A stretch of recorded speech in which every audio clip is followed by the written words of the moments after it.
Bapak, apakah melihat dari kebutuhan besar di Madura ini terkait pelayanan kesehatan, kemudian menjadikan melatar belakangi dibangunnya rumah sakit baru yang konon katanya akan menjadi rumah sakit terbesar di Madura?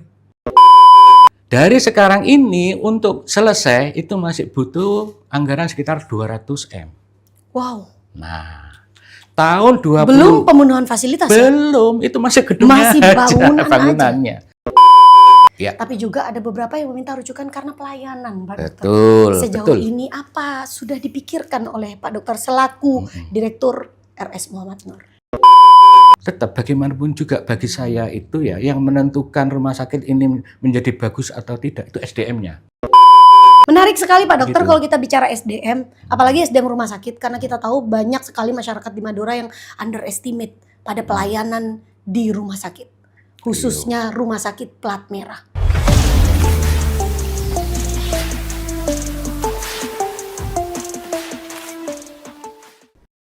Baik, Assalamualaikum warahmatullahi wabarakatuh. Tretan Klik Madura, ketemu lagi bersama saya Sari Purati dalam program Ngulik Ngobrol di studio Klik Madura. Tentu kalau kita berbicara tentang ngulik, kita pasti mendatangkan narasumber kita. Kalau Tretan Klik Madura bisa melihat beberapa hari sebelumnya, kita sudah berbincang terkait kesehatan dengan Ketua ID Pamekasan dan juga Kepala Dinas Kesehatan Kabupaten Pamekasan. Tentu berbicara tentang kesehatan banyak sekali yang perlu kita bahas karena selain pendidikan, kesehatan ini juga menjadi program fundamental yang sangat diperhatikan penuh oleh pemerintah di Republik Indonesia, khususnya di Kabupaten Pamekasan. Dan hari ini tim Klik Madura, khususnya di program Ngulik Ngobrol di studio Klik Madura, kita sudah bersama Direktur RSUD Muhammad Nur, Dr. Nono Ivantono MM MRS. Selamat pagi Pak Dokter. Selamat pagi. Semangat sehat Pak Dokter. Ya. Aduh luar biasa sekali ternyata mendatangkan Dokter Nono ini sangat di tengah kesibukannya harus reschedule berkali-kali karena memang Dr. Nono sangat banyak sekali kesibukannya. Kalau kita tahu Tretan Klik Madura, RS Muhammad Nur ini tidak hanya di Pamekasan. Memang tempatnya di Pamekasan, tapi melayani seluruh Madura. Begitu kira-kira Pak Dokter. Siap. Baik Pak Dokter. Pak Dokter, kita tahu nih kalau kita bicara kesehatan ini sangat isu yang sangat dinanti-nantikan oleh masyarakat. Ya, karena banyak sekali yang harus kita bahas tentang kesehatan, apalagi pelayanan kesehatan. Ya. Pak, kita tahu Pak Dokter, kebutuhan pelayanan kesehatan itu sangat banyak sekali di Pamekasan, di Madura, apalagi Muhammad Nur milik Provinsi Jawa Timur. Ya. Bapak, apakah melihat dari kebutuhan besar di Madura ini terkait pelayanan kesehatan, kemudian menjadikan melatar belakangi dibangunnya rumah sakit baru yang konon katanya akan menjadi rumah sakit terbesar di Madura? Oke. Iya. Sebenarnya begini, kita ya Rumah Sakit Muhammad Nur ini memang UUBK-nya Provinsi Jawa Timur. Betul. Ada juga rumah sakit ya miliknya Pemkab Pamekasan kan ya, RSUD Selamat Martodirjo. Nah sebetulnya sih dasarnya bukan karena kebutuhan yang sangat banyak sehingga perlu didirikan, tidak. Rumah sakit Muhammad Nur ya dikembangkan, rencananya kita relokasi ya, yang pembangunan saat ini sudah mau proses relokasi ya? Sedang berlangsung, masih lama relokasinya. Masih lama ya? Relokasi itu pembangunan ini selesai paling cepat itu tahun 2027. Okay.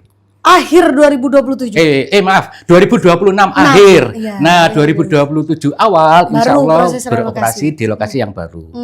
Nah, dengan kapasitas tempat tidur rawat yang lebih besar. Kelas rumah sakitnya juga lebih besar daripada yang sekarang.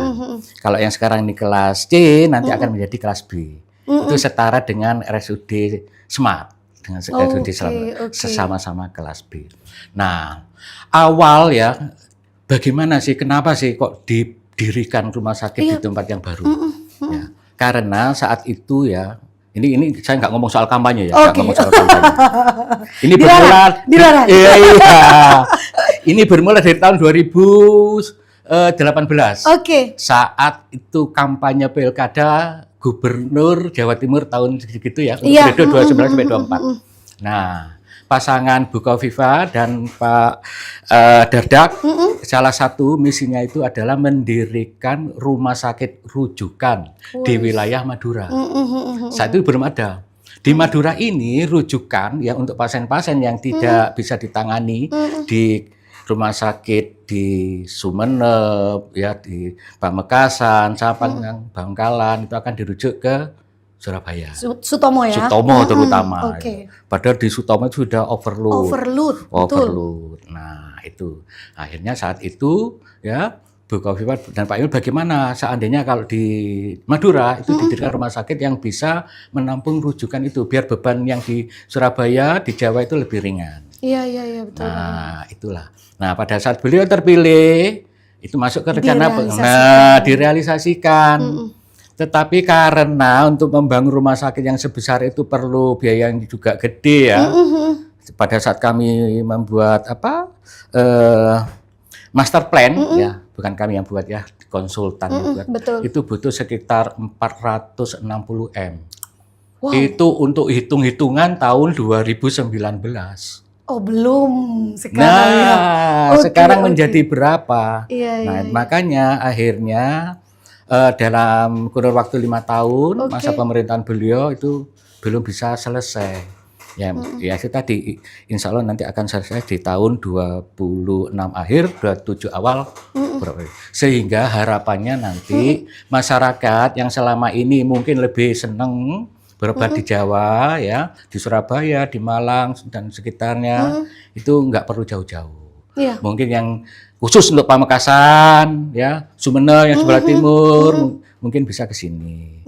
Yang Sampang pun apalagi yang berbatasan. Sampang masih bisa berbatasan ya. Yang sebelah Sampang bagian timur juga bisa berobat ke Pamekasan. Jadi Sutomo tidak sampai overload. Tidak overload. Gitu ya. Masyarakat nggak sampai antri lama. Tidak perlu biaya hidup umpama ada keluarganya yang opname di Surabaya. Betul.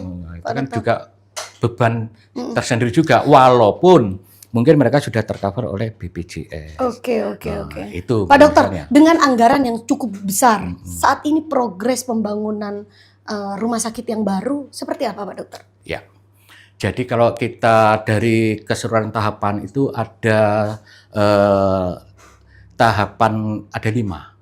Ya, awalnya kami itu merencanakan kalau bisa ya cukup 1 tahun lah selesai semua, gitu toh, sehingga masyarakat itu bisa merasakan manfaatnya langsung kan begitu. Ternyata nggak bisa seperti itu. Akhirnya ada plan B. Yang pertama itu strukturnya dulu diselesaikan. Nah, itu yang kami terapkan, strukturnya dulu, baru sisanya nanti penyelesaiannya. Nah, masalahnya penyelesaiannya ini ternyata nggak bisa cukup 1 tahapan. 3 tahapan, sehingga ada 5 tahapan.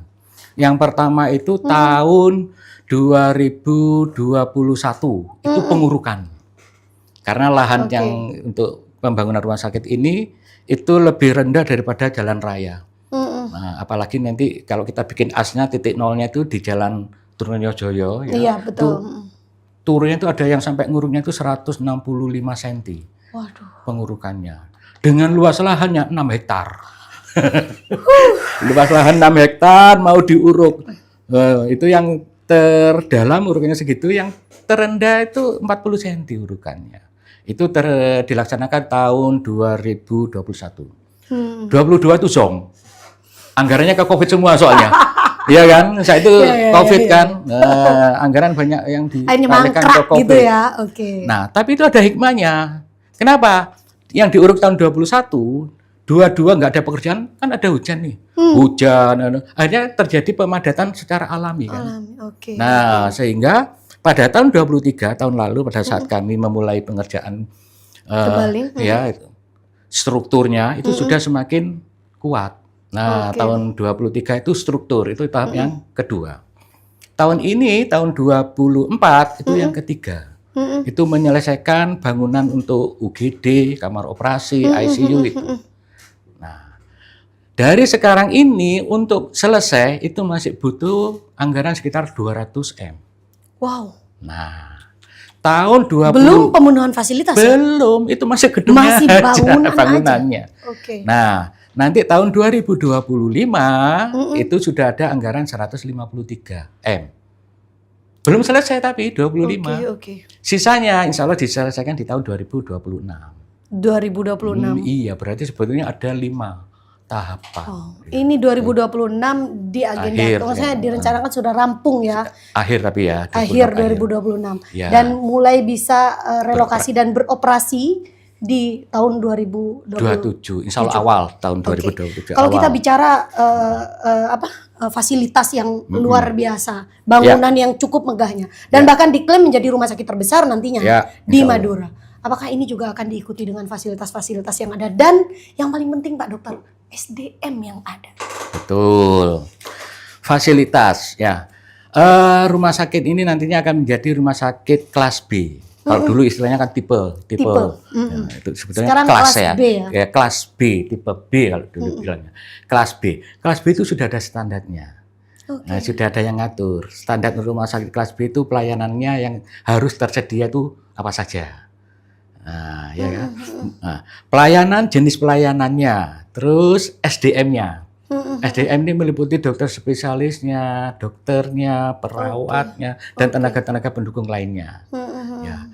Standar sarana prasarana, alat-alat kedokterannya. Nah, gitu itu sudah ada standarnya semua. Termasuk juga nanti jumlah tempat tidur, untuk rawat inapnya berapa, untuk di bednya, ICU-nya berapa, semua standar-standar itu ada. Dan sebetulnya standar itu kan berlaku nasional. Sebetulnya tidak ada yang berbeda lah, umpama kalau sesama kelas B, mestinya tidak berbeda banyak. Hanya yang akan membedakan adalah kenyamanannya nanti. Betul. Nah, fasilitas pendukungnya. Kalau kita ke Surabaya, fasilitas dengan tanah yang nggak seberapa luas, ya. Iya, betul. Bangunan langsung berdiri, serot gitu ya. Betul. 10 tingkat. Nah, itu kan memang kapasitas penduduknya untuk kelas B sekian, tercukupi. Tetapi apakah ada ruang terbuka hijaunya? Ya, betul. Hal-hal seperti itu kan kita sulit menemui itu di kota-kota besar. Ya. Nah, tetapi nanti di lokasi kita yang baru yang saat ini sedang berproses pembangunan itu, luas lahannya 6 hektar. Ya, luas bangunannya itu 2,8 hektar. Tetapi itu untuk 3 lantai. Sehingga kan tanah yang dimanfaatkan kan sepertiga dari itu. Kemungkinan tanah yang untuk bangunan itu hanya 1 hektar. Padahal yang tersedia 6 hektar. Nah, masih banyak untuk ruang terbuka hijaunya lebih banyak. Sehingga konsep kami bagaimana nantinya rumah sakit itu bukan hanya sekedar orang yang sakit berobat di situ. Nah, tapi juga ada healing gardennya, ada ya gitu-gitulah fasilitas. Artinya ini sudah setara dengan pelayanan di Rumah Sakit Dr. Sutomo? Kalau untuk dari kelasnya tidak, Sutomo itu kelas A. Rujukan untuk Indonesia bagian timur. Ya, ini masih kelas B. Di bawahnya Sutomo. Jadi untuk pelayanannya belum selengkap Sutomo. Jadi tetaplah kita akan merujuk pasien ke Sutomo, ke Saiful Anwar, terus kemana ya, di rumah sakit yang kelasnya lebih tinggi. Kelasnya lebih tinggi. Ya. Tapi sementara di Madura sendiri? Insya Allah di Madura nanti akan menjadi rumah sakit yang paling lengkap. Harapannya seperti itu. Harapannya seperti itu. Karena tujuan kami yaitu tadi mengurangi rujukan pasien ke Surabaya, ke Malang atau kemana lah. Kalau rumah sakit di Surabaya itu tujuannya yang rame ya, ini ya, jangan sampai berobat ke luar negeri. Kalau kami cukuplah berobat di Madura, gitu aja. Menarik sekali Pak Dokter tadi menyampaikan mengurangi rujukan ke luar Madura, Surabaya atau Malang, daerah kota-kota sekitarnya. Yang pasti tujuannya adalah mengurangi rujukan dari Madura ke luar Madura. Tentunya kalau mengurangi rujukan, kita tahu bahwa masyarakat Madura tidak hanya meminta rujukan hanya karena fasilitas. Tapi juga ada beberapa yang meminta rujukan karena pelayanan, Pak Dokter. Sejauh ini apa sudah dipikirkan oleh Pak Dokter selaku Direktur RS Muhammad Nur? Ya, saat ini kita pun juga sudah berbicara tentang itu ya, tentang kualitas pelayanan. Baik. Ya, tentang kualitas pelayanan. Sama-sama ya. Rumah sakit kami sekarang ini kelas C ya, kami sekarang kelas C dan di Pamekasan saat ini tidak ada rumah sakit kelas C lainnya. yang ada rumah sakit yang kelas D dan di atasnya kelas B. Ya. Saya kalau pesan ke teman-teman, sama-sama ya kita, dokternya itu sama. Kita tidak saat ini masih belum bisa memenuhi semua spesialis. Betul. Masih ada spesialis yang berasal dari rumah sakit lain. Betul. Ya. Nah, ada spesialis dari rumah sakit lain juga praktek di tempat kita. Nah, tetapi ternyata ya dengan pelayanan yang berbeda, karena yang terlibat untuk pelayanan kan bukan hanya si dokter ini saja kan. Ya. Kalau secara skill individu, kompetensi individu sama. Iya. Ya kan? Betul. Orangnya sama kok. Nah, bisa saja juga kadang alatnya beroperasi di sini, kadang beroperasi di sini. Sama. Orangnya sama. Iya. Tetapi yang terlibat di pelayanan itu kan banyak. Bagaimana perawatnya? Bagaimana mulai pasien depan ini, pasien ini masuk? Ya, diadmisinya seperti apa? Kalau masuk lewat UGD, teman-teman yang di UGD seperti apa? Nah, yang kita layani adalah manusia. Itu mesti yang saya tekankan. Oke. Yang dilayani itu manusia. Mereka ini punya perasaan. Iya. Beda dengan mekanik di bengkel mobil, bengkel motor. Iya. Ya kan? Hanya tinggal tek-tek. Iya. Kalau ini orangnya sama, skillnya sama, ada motor apa aja digodor-godor, nggak ada masalah. Nggak ada masalah. Tapi pada saat kita menerima pasien, ya, si A ya menerima dengan nggak ramah, ya, dengan si B menerima dengan ramah, ya, humble gitu ya, kan akan beda nanti ini. Betul. Hasilnya akan beda. Akhirnya si pasien ini walaupun dokter ini bertugas di rumah sakit A dan B, enggak, aku nggak mau ke A. Apa di A itu? Nah, itu dia. Mulai dari depan wis ruwet. Nah, belum lagi petugasnya susah ketawa, susah senyum, kan gitu kan ya? Iya. Nah, saya ke rumah sakit B aja. Dokternya sama, tetapi di B itu nyaman. Belum lagi kalau ngomong, wah tempatnya rindang, bersih. Gitu kan. Ini yang beda mulai kan? diterapkan gitu ya. Iya, itu mulai sekarang, bukan menunggu nanti. Oke. Sepakat, bukan menunggu nanti. Bukan menunggu nanti. Iya. Oke, Pak Dokter. Pak Dokter, saya melihat sekali ada yang unik dari Pak Dokter karena sebagai magister manajemen rumah sakit ya Pak Dokter ya. Concernnya sebagai manajemen berbicara keilmuannya manajemen rumah sakit. Pak Dokter, apa yang Pak Dokter lihat dari manajemen rumah sakit setelah bertahun-tahun menjadi direktur rumah sakit paru? Wow. RS Muhammad Nur maksud saya. Ini sulit ini. Pertanyaan gampang tapi sulit jawabnya. Oke. Apa yang kemudian Pak Dokter lihat dari manajemen rumah sakit? Ya. Secara keseluruhan. Ya, alhamdulillah ya. Saya dari dokter terus tugas di puskesmas, saat itu pernah 10 tahun di puskesmas.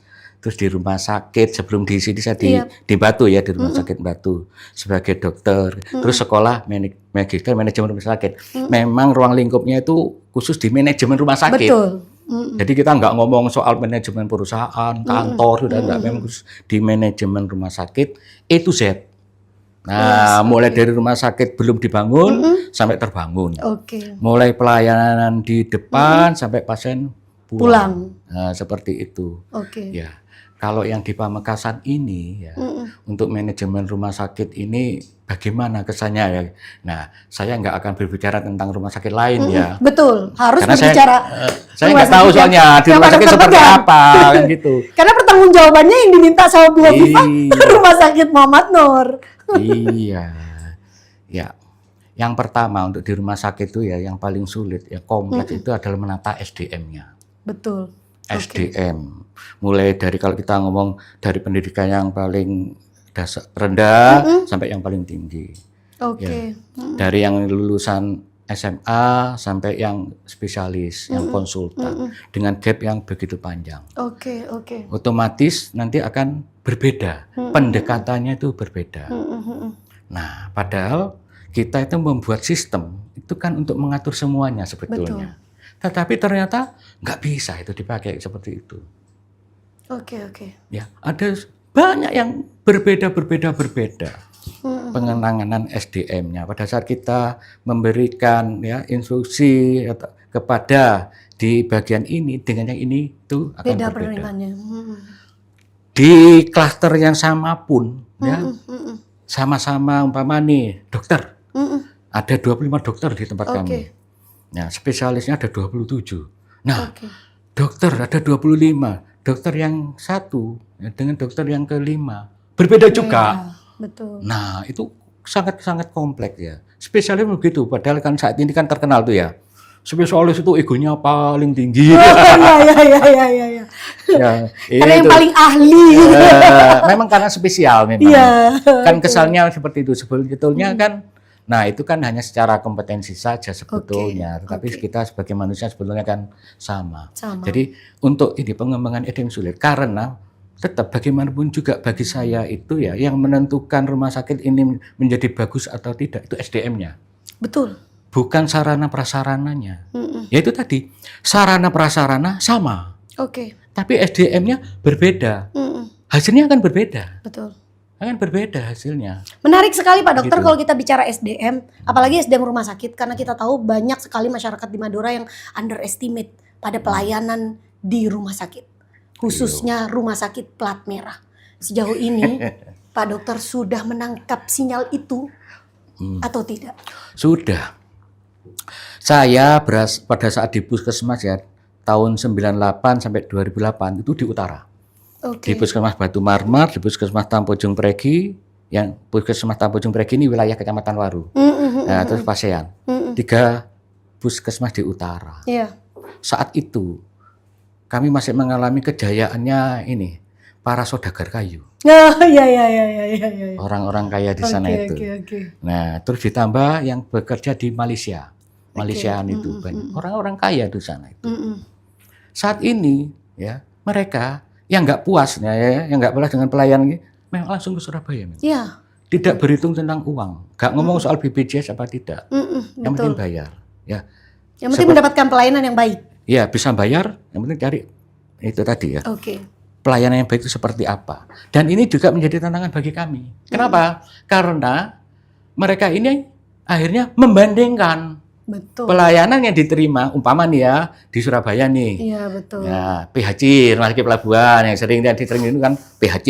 Iya. Ya, atau Siloam, lebih atau Siloam, ya. Membandingkan dengan yang di sini. Dengan RSUD. Kalau di Pamekasan bisa dengan Smart. Bisa dengan Marmor, atau di Waru, ada 3 RSUD plat merah di sini. Dibandingkan dengan gitu. Nah, akhirnya kita ngomong, loh jangan dibandingkan kami dengan mereka. Nah, gitu ya, nanti kan. Loh. Pembelaan ya. Padahal tidak juga. Tidak juga. Kalau saya itu begini, kalau dari gedung, kita kalah dengan mereka. Kalah jauh. Sehingga akhirnya di kenyamanan pun, ya kenyamanan terkait dengan sarana prasarana yang disediakan, kita juga kalah juga. Ya, kalah indah, kalah bersih juga. Tapi dari semua itu, kalau dibanding-bandingkan kita yang kalah, mana yang kita itu bisa tingkatkan itu? Nomor 1 tetap faktor ini SDM. Pelayanannya SDM ya. SDM. Nah, kalau di sana ya mereka ya yang orang-orang kayak tadi nyaman di sana karena di sana itu ramah, berarti masa kita nggak bisa ramah? Ramah itu tidak perlu duit loh. Kan begitu kan? Betul. Tidak perlu duit. Hanya mencoba kita itu, ayo kita berkaca ngomong. Kita lihat sendiri, kita sudah ramah apa belum ngomong kita itu. Iya. Atau, ya anak kita, teman kita suruh melihat kita lah. Kamu biasanya kayak gitu gimana? Nah, kan? Atau ya, umpama nih. Iya. Gini aja, pada saat temanmu melayani pasien seperti apa? Video. Ya gitu. Video. Setelah itu tontonkan ke dia, biar dia tahu, tadi aku tuh seperti itu ya. Nah, dia akan bisa menilai, nggak nyaman ternyata seperti itu. Saat ini hal-hal seperti itu kan tidak. Apalagi kalau yang kita lakukan setiap hari itu sudah menjadi kebiasaan. Akhirnya kita merasa biasa, orang lain tidak merasa biasa. Akhirnya muncullah perawatnya ketus, dokternya tidak ramah. Karena mungkin sehari-harinya dia tuh seperti itu dan tidak ada yang memberikan masukan ke dia. Betul Pak Dokter. Nggak bisa menilai dirinya sendiri. Nah, kadang kita perlu berkaca. Bagi saya tidak. Bukan hanya berkaca. Pada saat nilai yang kita pakai itu nggak benar. Mohon maaf ini. Dulu tuh viral yang ini ibu-ibu ya. Mohon maaf ibu-ibu ini ya. Ini analogi saja. Ibu-ibu sing pakai apa? Ini kerudung? Iya. Pun unta. Terus sebegini. Iya. Ya. Untung sering nggak bunuh unta. Nah, satu. Terus kedua yang pakai make up ini dikerok, yang ini posisinya naik 2 cm di sini. Enggak juga ini. Oh, enggak. Yang ibu-ibu yang dulu.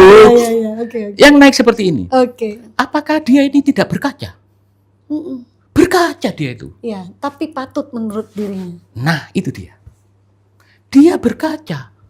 Seret. Baik menurut dia. Tapi itu tadi nilai yang dia anut tidak benar. Satu. Kedua, yang sini penuh unta setinggi ini. Apakah dia nggak berkaca pada waktu itu? Berkaca.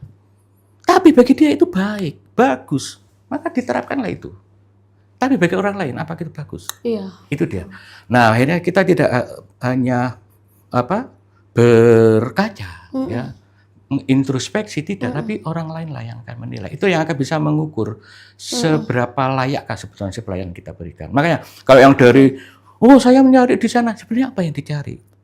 Kalau mencari indahnya, ya kita nggak bisa. Tetapi ada tetapinya nih. Rumah sakit yang akan dibangun itu akan mendekati itulah. Pak Dokter, saya nggak mau ini obrolan saya dengan Pak Dokter hari ini hanya lip service.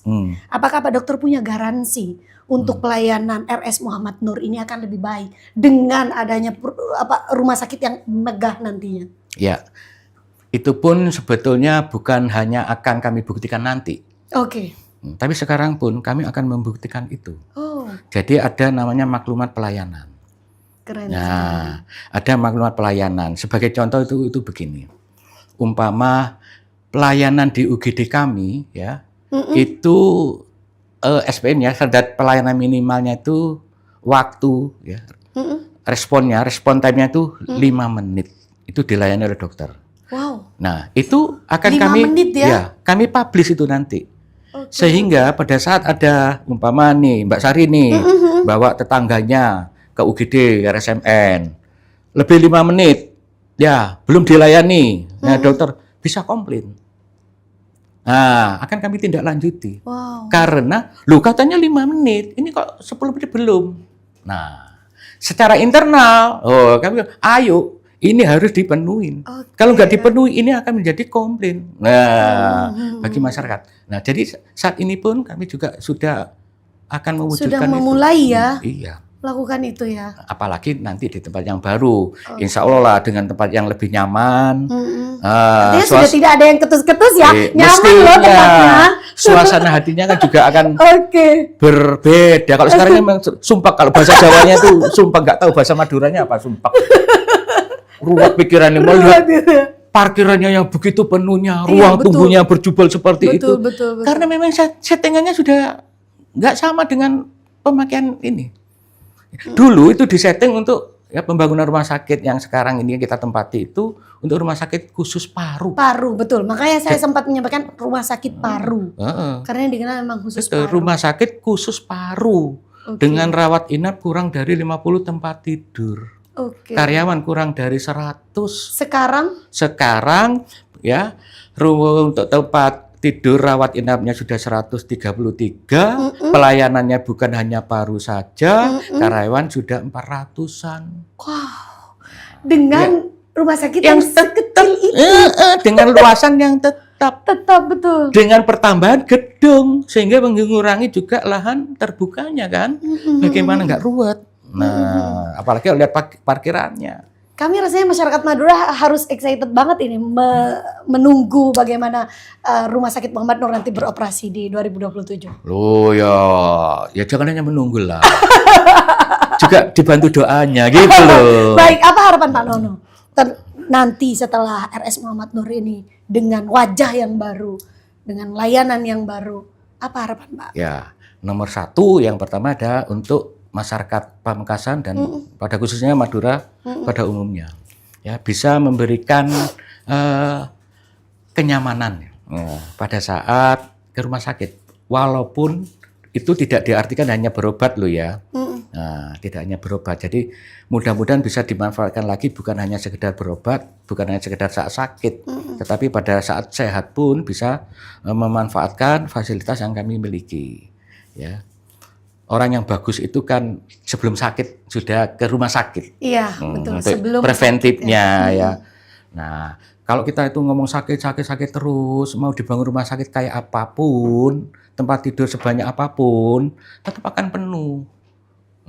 Kalau preventif, promotifnya nggak jalan. Nah, ini muatannya Dinkes sebetulnya ini. Iya. Jadi harapan saya nanti itu setelah jadi masyarakat yang dulunya mencari kenyamanan sampai keluar Madura ya, sudah nggak perlu lagi ke sana, cukup di Pamekasan saja. Kan gitu toh. Dan Pak Dr. Nonong sudah menggaransi itu, memberikan pelayanan yang baik, fasilitas yang baik gitu. Dan mumpuni ya untuk masyarakat Madura. Jadi kalau tadi Pak Dokter menyampaikan harus ada langkah preventif. Jadi sebelum sakit jangan harus datang ke rumah sakit sudah. Tapi justru banyak yang di masyarakat yang menyampaikan bahwa kalau sakit datang ke rumah sakit makin sakit. Saking pelayanannya bisa begitu. Sakit fisik terobati, sakit hatinya muncul. Itu dia. Kan kembali lagi. Karena muncul ketidakpuasan dari pasien ini kepada rumah sakit.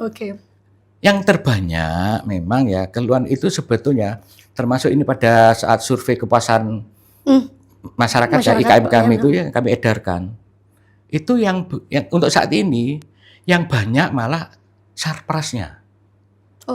Sarprasnya. Bukan di SDM. Bukan SDM ya. Bukan keremanan atau sarana dan prasarana. Nah, kalau menurut saya, kalau itu di sarpras atau apa-apa itu masalahnya di situ sebetulnya kan lebih mudah. Lebih mudah mengatasi itu. Kenapa? Itu hanya tergantung duit sebetulnya. Ada duit bisa bangun, bisa memperbaiki, bisa mempercantik. Sebetulnya itu. Tapi kalau SDM keramahan sulit ini. Humble itu susah sekali. Apalagi kalau dalihnya itu, loh aku tuh memang sifatnya seperti itu, nggak bisa berubah. Lah itu yang saya nggak mau alasan seperti itu. Saya nggak mau. Kenapa? Kamu yang hanya seorang tidak bisa berubah. Orang lain yang berinteraksi dengan kamu, yang jumlahnya ribuan, yang harus menerima kamu, yang nggak bisa lah. Kamu berubah menjadi baik, akan membuat baik hubungannya dengan yang ribuan orang tadi. Bukan mereka yang harus memahami karaktermu, kan gitu toh. Nek kowe gak bener, kalau kamu gak betul, ya kamu harus memperbaiki diri. Itu memang kalau menurut pada SDM-nya ini yang bikin sakit hati mungkin. Baik Pak No, ini Pak Dokter ini pertanyaan terakhir ya Pak Dokter. Barangkali ini pertanyaan terakhir karena kita tahu bahwa menjadi Direktur Rumah Sakit Muhammad Nur bukan jabatan yang permanen. Barangkali Pak Nur bisa dipindah atau mungkin pensiun, sudah bukan masanya lagi. Apa yang kemudian Pak Nur tinggalkan untuk menggaransi bahwa apa yang Pak Nur sudah tinggalkan ini akan dipakai selamanya? Saya ingat tuh ya perkataan guru-guru saya. Pemimpin yang berhasil itu adalah pemimpin yang berhasil juga menyiapkan kader-kader penggantinya. Sehingga estafet itu bisa berjalan. Nah, itu yang saya laksanakan. Jadi siapa ya roadmap-nya rumah sakit ini itu bukan saya saja yang pegang. Kan begitu toh? Itu tadi karena saya nggak selamanya di sini. Bisa karena pensiun, bisa karena mutasi. Atau karena apalah itu. Nah, roadmap itu harus jelas sehingga tongkat estafet ini juga akan jelas. Semua paham rumah sakit ini nanti akan berjalan seperti apa. Makanya Renstra gitu-gitu itu kan juga harus ada rencana jangka 5 tahun ini seperti apa. Ini rumah sakit ini mau dibawa kemana? SOP-nya jelas ya. Pelayanan nantinya seperti apa itu sudah ada. Sehingga nih pada saat saya ini nanti yang akan mengganti mungkin si ini gitu. Itu karena itu kan bukan kewenangan saya untuk menunjukkan. Tapi kan saya sudah menyiapkan. Kadernya nanti siapa itu sudah ada. Kalau ini naik yang menggantikan ini nanti siapa? Yang mengganti ini siapa? Itu harus sudah ada itu. Dan saat ini itu sudah ada. Terlepas dari nanti siapa yang akan menggantikan, karena yang menentukan itu bukan saya lagi. Oke, ada closing statement yang mau disampaikan Pak Dokter pada seluruh masyarakat Madura yang nantinya akan menggunakan fasilitas Rumah Sakit Muhammad Nur ini? Iya. Ya, sebelumnya saya mengucapkan terima kasih dulu kepada tretan-tretan Madura ini ya. Ya. Rumah sakit kami pada saat kami datang, ya, saya datang di RSUD Muhammad Nur itu tahun 2019. Bulan Januari, tanggal 6 Januari. Dengan pelayanan saat itu seperti apa ya. Terus sekarang ini menjadi bagaimana dan selanjutnya nanti yang akan berubah itu menjadi apa, itu tidak lepas dari dukungan ya tretan-tretan semua. Iya, itu yang pasti. Lah kita rumah sakit bagus, ya pelayanan bagus. Kalau masyarakat tidak percaya, ya betul. Ya juga nggak akan dimanfaatkan rumah sakit itu. Utility-nya akan rendah. Kan gitu ya. Jadi ya ini saya mengucapkan terima kasih atas kepercayaan dari tretan semua ya. Ya selanjutnya mudah-mudahan kepercayaan itu bisa tetap kami pegang, ya kami pertahankan ya, sehingga tretan-tretan Madura yang memanfaatkan layanan di RS Muhammad Nur, RSUD Muhammad Nur, kalau kami itu terkenal dengan RSMN ya. RSMN. Di RSMN ini akan semakin yakin loh, kalau memang memang di RSMN itu memang oke pelayanannya. Oh, kalau memang di situ sudah ada. Kalau selama ini aku berobat umpama ke Surabaya kemana ya, ngapain jauh-jauh? Ya lebih baik mungkin bisa ke RSMN aja. Apalagi pada saat insya Allah ya di awal 2027 di lokasi yang baru dengan rumah sakit yang lahannya lebih luas, lebih nyaman, insya Allah juga akan lebih nyaman juga bagi tretan-tretan semua yang memanfaatkan layanan di Rumah Sakit Muhammad Nur. Saya kira seperti itu. Baik, terima kasih. Kita pastinya ingin sehat dong. Nggak apa-apa nggak berkunjung ke RSMN, nggak apa-apa. Healing, kan tadi healing saya ya. Bukan sakit saja, healing. Baik, terima kasih Pak Dokter. Terima kasih sudah berbagi cerita dan juga tentunya ini saya sampaikan sekali lagi pada tretan Klik Madura bahwa apa yang disampaikan Pak Dokter sebagai Direktur Rumah Sakit Muhammad Nur tidak hanya lip service. Jadi ini menjadi catatan bagi kita semuanya untuk ikut mengawasi apakah benar layanan kesehatan di RSMN sudah masuk sebagai standarisasi layanan yang baik sebagai rumah sakit tipe C yang nanti juga akan naik menjadi tipe B. Terima kasih tretan Klik Madura sudah menonton obrolan kita di Ngulik Ngobrol di Studio Klik Madura. Kita jumpa lagi pada episode Ngulik mendatang tentunya dengan narasumber yang lainnya. Terima kasih Pak Dokter. Assalamualaikum warahmatullahi wabarakatuh. Waalaikumsalam warahmatullahi wabarakatuh.